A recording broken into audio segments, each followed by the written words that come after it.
আসসালামু আলাইকুম রহমতুল্লাহ। আশা করি আপনারা সকলে আল্লাহ তাআলার রহমতে ভালো আছেন।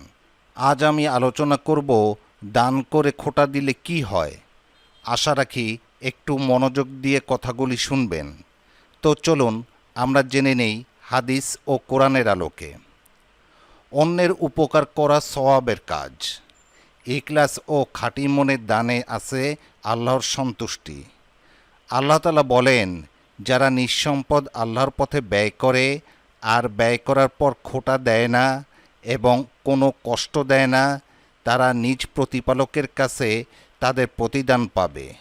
তাদের কোনো ভয় থাকবে না এবং তারা দুঃখিতও হবে না। সূরা বাকারা আয়াত 262। দান করে খোটা দিলে দানের পুরস্কার নষ্ট হয়ে যায়। আল্লাহ তাআলা বলেন, হে মুমিনরা, তোমরা তোমাদের দান সৎকারকে নষ্ট করো না খোটা দান ও কষ্ট দিয়ে।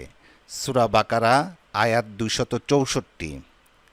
যে উপকার করে পার্থিব প্রাপ্তির আশায় সেই খোটা দেয়।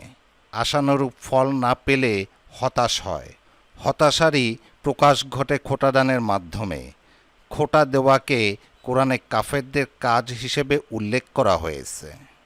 আল্লাহ তাআলা বলেন, হে মুমিনরা, দানের কথা মনে করে দিয়ে ও কষ্ট দিয়ে তোমরা নিজেদের দান খয়রাত সে ব্যক্তির মতো নষ্ট করে দিও না, যে নিজের সম্পদ লোক দেখানোর জন্য ব্যয় করে অথচ সে আল্লাহ ও পরকালে বিশ্বাসী নয়।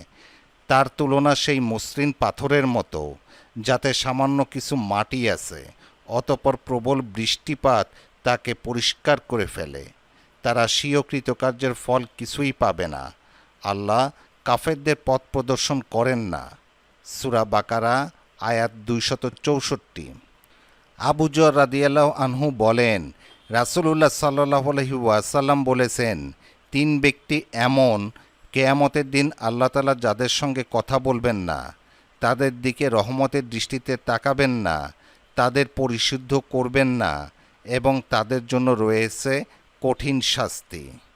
আবু যর রাদিয়াল্লাহু আনহু বলেন, রাসূলুল্লাহ সাল্লাল্লাহু আলাইহি ওয়াসাল্লাম এই কথাটি তিনবার বললেন।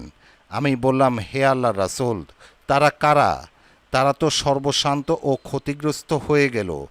তিনি বললেন, 1. যে পরিধেয় কাপড় টাকনুর নিচে ঝুলিয়ে রাখে। 2. যে উপকার করার পর খোটা দেয়। 3. যে মিথ্যা শপথের মাধ্যমে পণ্য বিক্রি করে। সূত্র মুসলিম, হাদিস নম্বর 106।